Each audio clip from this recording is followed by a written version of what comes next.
говорити про євроінтеграцію. Фактично, We'll be talking about European integration. On the 1st of November, the association agreement signed between the EU and Ukraine became effective. Some of the provisions of this agreement on political and economic part became effective, and we'll be talking about that with the leading expert in this sphere, Kachka, Vice President on Strategical Development of ACC, Olena Zerkal, Deputy Minister for Foreign Affairs and European Integration, and Liubov Akulenko, Information Campaign Stronger Together.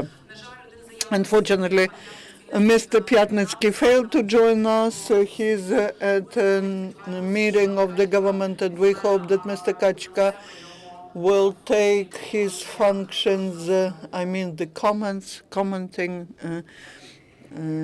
will take it on himself. Good afternoon, dear journalists. I would like to start from saying that last week when we, together with our analysts, started to analyze what will become effective on the 1st of November, I had a lot of skepticism because from all the sections, only the sixth one becomes effective, and that is financial cooperation and combating fraud. The fourth on the free trade zone is delayed, and others are becoming effective partially. So all these people who are responsible for the agreement, we invited them so that they explain to us whether most part of the agreement becomes effective, who will be responsible, who will be controlling, what will the society feel from the 1st of November. Now I would like to give the floor to a person who participated in the negotiations and is now responsible for implementation of the agreement in the Ministry for Foreign Affairs, Ms. Olena Zerkal. I would like her to tell us how the European Union will be controlling the execution of the agreement, who in Ukraine will be executing it, because there was a department in the Ministry of Justice set up where the legislation was adopted, and now we will have to adopt many of the regulations. Who will be doing it now? So many questions. I will be trying to answer one by one. Talking about implementation of the agreement. In reality, from the 1st of November, the agreement became partially effective. But we need to understand that starting from 2009, actually, Ukraine started implementation of this agreement, and the agenda for the association was approved, which had the steps directed towards implementation of the agreement even before it is executed. Now we're working in two spheres. One is execution of the association agreement, and the second one is execution of the agenda of the association. The part which is not covered by the association agreement, there we still have the agreement on partnership and cooperation. And talking about adaptation of the legislation, we continue to execute the provisions of Article 51 on partnership and cooperation, which is bringing Ukrainian legislation in correspondence to European legislation in 16 sections according to Article 16.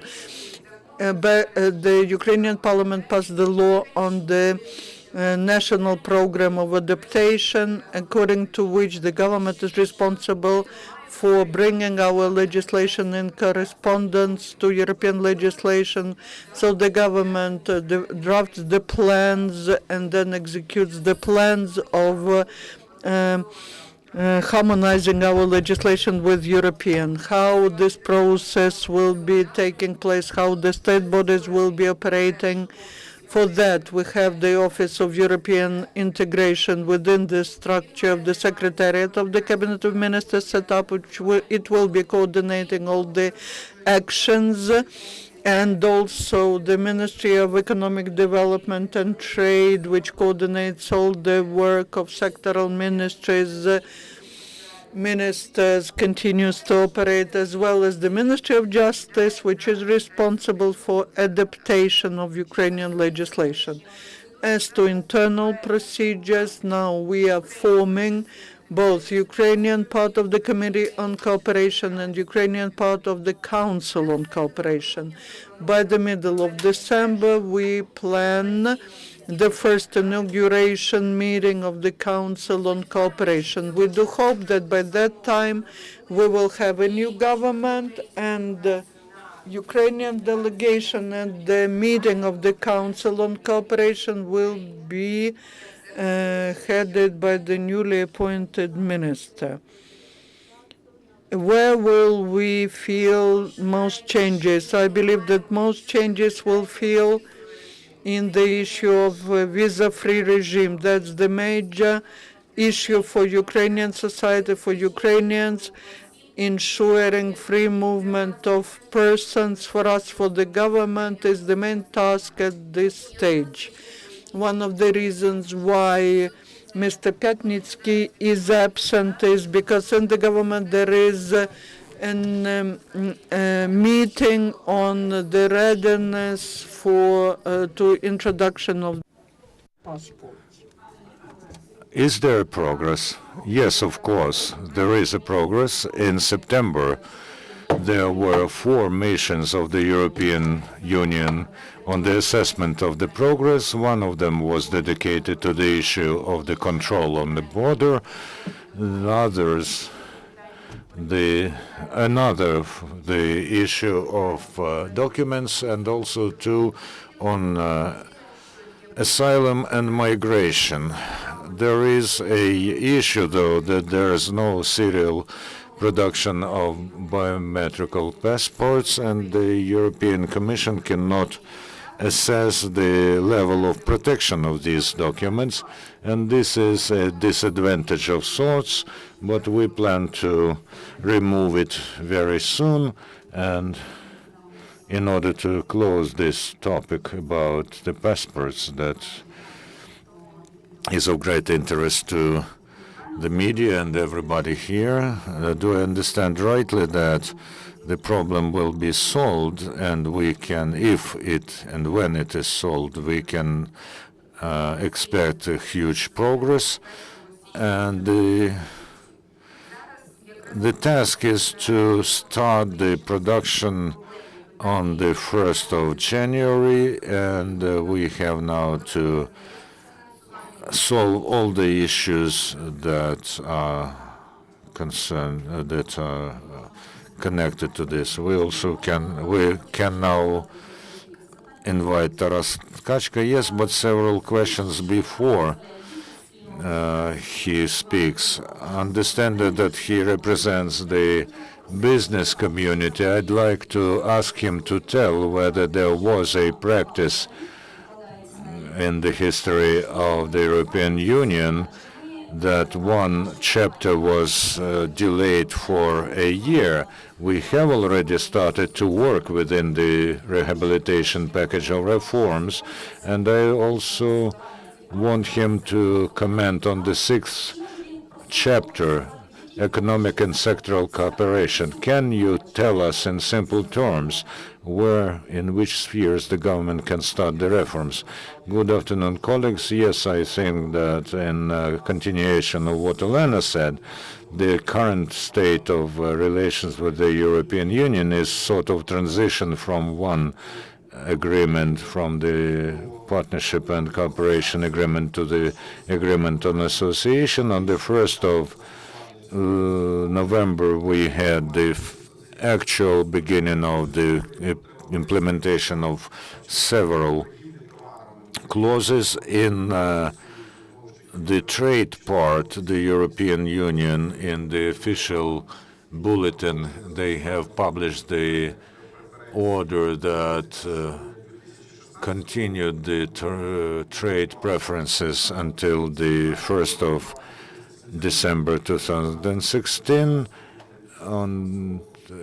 It harks back to the April of this year, that provides for duties and excises that are in use now and will be used next year. So at the moment we have a guaranteed trade regime of one unilateral trade preferences, during which the Ukrainian goods appear on the market of the European Union without any duties or with minimum duties, as this is provided for by the Agreement on Association. As far as services and investments are concerned, it's important to emphasize that we apply the clauses of the association, of the cooperation agreement.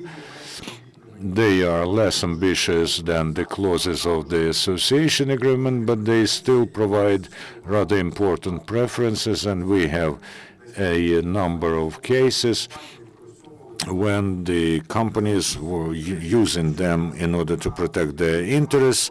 So at the moment, we don't have an abyss in the investment protection of services.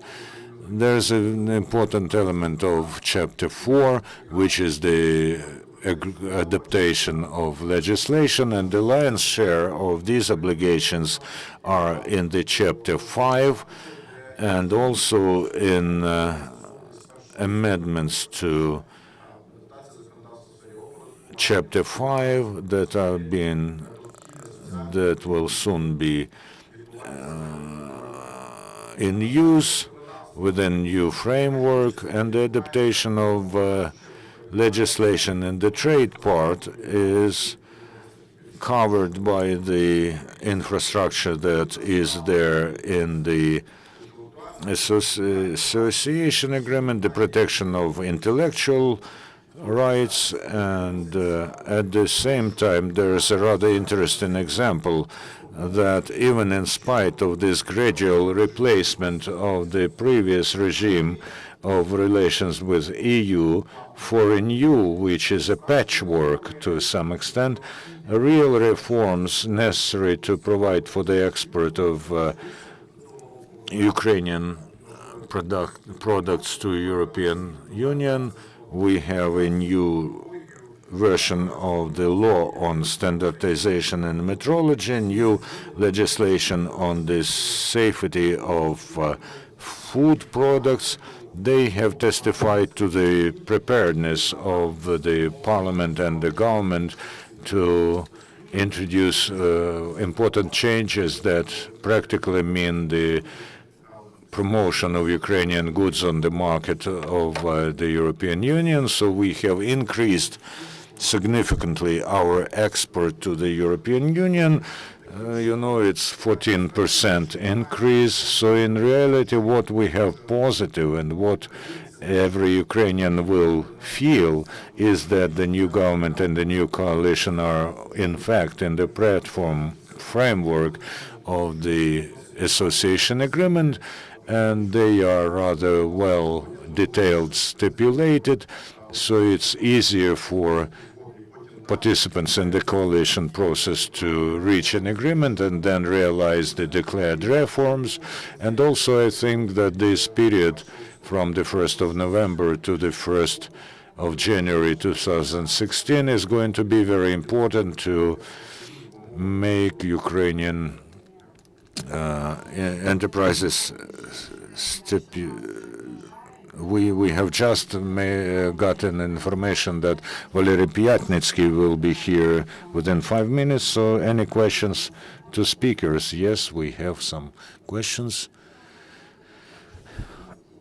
Could you tell us, please, about the protection of consumers' rights? There's a point how this terrain will be adopted. Will we raise our standards to the European standards of the consumer rights protection? There is a chapter in the Chapter 5. There's an amendment with practically all the directives adopted in the European Union on the consumer rights protection, and this provides for the reinforcement of the efficiency of the tools that there are in the sphere of the protection of consumer rights, because very often in Ukraine such instruments are there in the legislation but are not efficiently used. So now we talk about the agreement between the norms and the practice. Yes, we can It's first of all about protection of collective requirements as to protection of consumers' rights. There are additional requirements to protection from the terms of unfair contracts. There are some norms in the contracts, in very small type, and also there are some other specific requirements. Could you please tell, within this year, what laws will Ukraine have to approve to get ready to the next autumn? In the beginning of the next year, we will have the donor conference, and in this donor conference, for this donor conference, the Ukrainian government is preparing the strategy of reforms for 2015-2017, and it will have all the steps the government has to make to ensure the implementation of the association agreement and growth of the economy. Talking about preparation to the implementation of the agreement, for that we need to create the conditions which will provide for Ukrainian traders the possibility to remove non-tariff barriers. First of all, it's about technical regulation and phytosanitary and veterinary legislation. Taras mentioned that the basic laws are needed, which are needed for reforms, were approved this summer, and now we're talking about harmonizing all the system of control with European legislation, so that they are harmonized with the standards of the institutions which will be controlling and inspecting the production of food products especially. And this will be possible to do it within 1 year. And in the veterinary service, they have some things done, and there's the European Union project which will help Ukraine to make this system functioning system, and they're working on the strategy which step by step has all the plans to be implemented next year. Unfortunately, it's not into the microphone. Talking about industry, that's the issue of standardization. Now there's the strategy of reforms in the sphere of technical regulations in the government, and it has also a plan on how and when the technical regulations will be passed, which are necessary to introduce the system of correspondence. There's the so-called APCA agreement. It's on mutual recognition of the procedure of assessment of correspondence. Mr. Pyatnitsky joins us, and after later you will be able to ask more questions. Good afternoon, ladies and gentlemen. I'm sorry for being late, but that's the situation when on the 1st of November the agreement became effective, and the government has always been working on the agreement, but now we have some meeting devoted to implementation of the agreement. We do not stop our work even for a single minute. We understand perfectly well all that is to be done will be possible if hundreds and thousands of people, experts are involved into that, and we need here the business and the society to be involved. And also very important is to monitor the process, because you can declare many things but not do anything later. We have the history of how we were implementing the agreement on cooperation and interrelations, because We were declaring things, but we were not doing anything, like a provision on intellectual property rights protection. In 2012, we had to have already the system of intellectual property right protection similar to what we had to the system that Europe has, and we were not doing anything. So I hope that my colleagues have already said something, but this section on trade will be successful, and autonomous preferences will be successful only in case we implement everything we have planned. If it's about sanitary, phytosanitary regulations, intellectual property, we will have to work fast. Unfortunately, there is some opposition, even from those who even declare that we are ready to implement everything. Especially, it's true about regulatory sphere. The impression of today is when we had a meeting with the participation of European Business Association, the representatives of business, of civil society, and different agencies on simplification of the system of regulation for movement of some goods across the border. Some people feel comfortable within the system that was set up in the last several years. And people understand, getting to new offices, that this system could work for their benefit. And we have to break even such things. And I believe that we will have to work hard on the agreement, on implementation of some provisions. And what's interesting, they take different directives of European Union, and they tell, we do it in accordance with these directives. There will be a lot of work to be done, and we will need to work all together, and we'll be grateful if our media and business community helps us find such examples. Thank you. I'm ready to join my colleagues and answer questions if you have some. Any questions? Could you tell us, please, because of the continuation or prolongation of trade preferences, which exports Ukrainian manufacturers can increase to European Union, so that there are no misunderstandings in this issue? First of all, the goods that, are not covered by some limitations. Not just limitations, just regulations as far as tariff quotas are concerned. We can very calmly export it in a more liberal regime before the autonomous preferences were launched. If there are tariff quotas, then the zero duty will act until we exhaust the tariff quota. Then there will be a most favored nation regime, but this does not mean that we cannot export.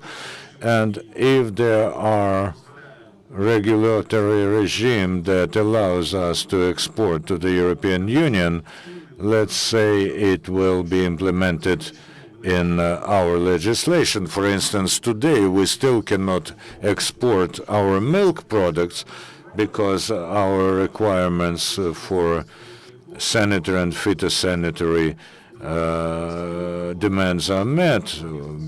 So we cannot do this, although there is a quota. And business has to play a proactive role here, because what was necessary to do as far as legislation is concerned was done. But of course, they should not remain on the paper. Sergei Kutnyukov. The economic result of the European integration, the trade turnover with the European Union and US, do you know the trend? Is there increase or is there a decrease? How it impacts on the Russian Federation, on the trade with the Russian Federation? Is there an information resource that helps you on the European direction? Well, first of all, you know that this year, from economic point of view, is not the best for Ukraine, and there's a fall in industrial production. I won't explain the prerequisites and conditions that caused this. You know all this very well. But if we talk about some proportions and trends, then yes, the share of the export to Russian Federation and CIS countries has fallen. On the other hand, if we talk about the share of our export to the European Union, it has increased, and the compensation is responsible for something like 50%, what we lost in the export to Russian and CIS market was compensated for half by our export to the European Union. Some share also falls to the export to some third countries, like North Africa, where Egypt is leading. Our export to China is increasing, and a number of other countries. But in general, of course, there will be a fall in our export this year. Informational resources, you know, in this case, there are ideas like, for instance, recreation of the Institute of Trade Representatives. This is not realized in practice. What we have now in Ukraine, in the Economy and Trade Ministry, there was a resource, Ukrzovnishinform, that was providing consultative assistance to the business and everything that was necessary at the moment, because the Ministry for Industrial Policy has joined us. They have the information resources as well, and the institution which is called Promzovnish Expertise, with a huge expert potential of people who know very well industrial markets both in Ukraine and abroad. I think this will be a sort of a synergy, and they will provide even more access to information for everybody concerned. On the other hand, there are resources of the European Union, very informative, very convenient, not only for officials but also for business people, in order to understand how and to which rules you can work on the European market. And we have held a cycle of seminars in every region of Ukraine. I see here our colleagues from the UK and the ambassador, who have helped us a lot so that this happened. And what is called Stronger Together, they helped us to realize in practice. Same applies to the Netherlands embassy and other countries of the EU who helped us. A number of experts, including Kaha Bendukidze, who is quoted probably most frequently and who conducted a number of successful reforms under the Saakashvili government, recently has spoken very curtly about Ukrainian reforms. He was disappointed. And how do you think is this very low expert assessment can become a threat to the continuation of the implementation of the association agreement? Well, I can, for instance, remember the reform which effectively canceled sanitary and phytosanitary control in Georgia, which led to the African plug being imported to Georgia, and then it spread from the territory of Georgia to Russia, and now we have even several cases in several regions of Ukraine. I won't tell you from which country they have made it to our territory, but it was from the country that propagated very much the cancellation of every sanitary control. So we can talk a lot about what has to be done in order to deregulate, but you know, there are very specific features for every country. Some of the new people feel themselves very comfortable in this system that we can remember the managers of our ministry in 2010-11. They have created this system then, and people feel themselves very comfortable. They do not want to shed this. And it all goes through the so-called agreement letters. They have never read the agreement of the WTO, and I understand that they have hardly seen our association agreement. This is a very comfortable slogan now, to blame someone for the creation of corruption schemes, and under the slogan of European integration, to protect the system that was created. And very often this is new people, and in some cases these are those public organizations that lobby some specific interests. So you have to be very selective and very careful about treating some proposals on what we can and should reform. I will repeat this question again. It's very important for us. During this year, the end of the year, what else is to be done besides implement all these standards, veterinary, phytosanitary? For us to be successful, we need to do everything with the exception of tariffs, because there's such an Article 29, which is liberalization of the access to the market. It's about customs tariffs, and it's about export duties. It's Article 31, and there are some provisions which we do not know today because they are for specific situations of applying bilateral measures for specific goods. So everything else concerning the rules, you will not be successful if you go to European markets if you are not able to implement of the rules which are to be observed, to be present there. Because eventually the agreement, you can call it differently. It's the program of reforms, but from practical point of view, that's a code of rules about how to trade in European market. Without observing these rules, just imagine, you believe you have another year to wait. Yes, you can wait for a year. If business is ready to wait and not to trade in European market, you can not do it. If you want to trade, you have to do everything today. Can even the fact that we do not need to provide preferences for European goods does not mean that the customs can not observe the rules of origin.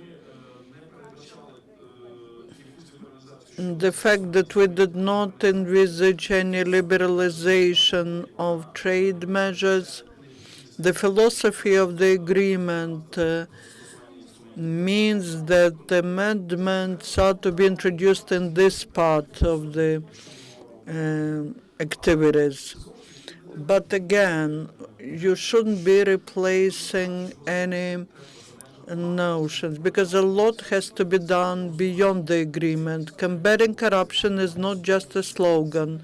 That means specific steps, reforming the judiciary, and many steps related to deregulation.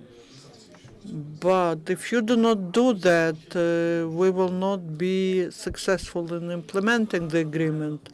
Verkhovna Rada has to work hard, first of all, on legislation, creating the system which will not allow to make a step back, or to make one step forward or two steps back. We need to work all together, but the Verkhovna Rada will be forming the government that ratified the agreement, and so the Verkhovna Rada has very specific binding commitments. Any other questions? Ukrinform, how the institution of ombudsman introduced by you will speed up the implementation of the agreement, because you mean the business ombudsman? Yes, that's a certain institution which we will be able to assess later whether it's successful or not. But now we are discussing what should be the powers of this institution, what should be the scope of competences, and so on. Because very often this is all about what should be the salary and how many people should there be in the office, and then only we'll be thinking about the tasks. It's like a watchdog, not a person but the whole institution, which is to protect the interests of the business and the whole economy. Because if it's just lobbying some interests of some business, then we are doomed to fail. But if it's about the economy, and if it's not just about indices like easiness of doing business, but if we see some very clear growth, then we'll be able to assess. But they declared that the financing could be done by donors, by foreigners, but I believe that it's not the matter of principle who will it be.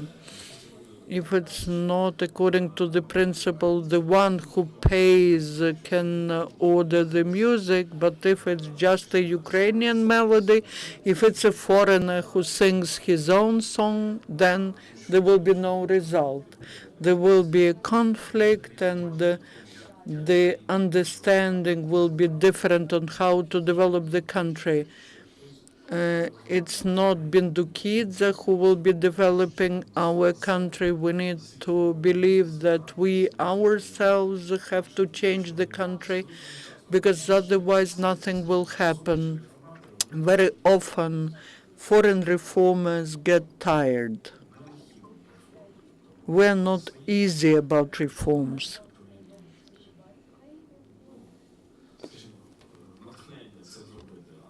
There should be either our own people who are inspired to do something, or sometime later will be saying that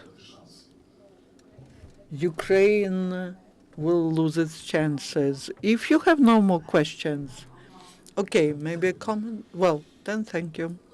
I just want to sum it up, everything that has been said by our colleagues, and I will answer the question of ICTV channel. What needs to be done now? There are four main things. First, phytosanitary barriers. We have started passing basic laws, but the new Verkhovna Rada has to pass the draft law on forage. What animals eat affects our health. Then the second sphere is technical regulations. We need to approve the draft law on technical regulations. We failed to do that in the previous Verkhovna Rada because there were people who were not allowing it to happen. The third sphere is the operations of the customs. We need to introduce amendments there as well. And the last thing is competitive law. In Ukraine, we have no fines for violation, rules for setting the fines for violating the rules of competition.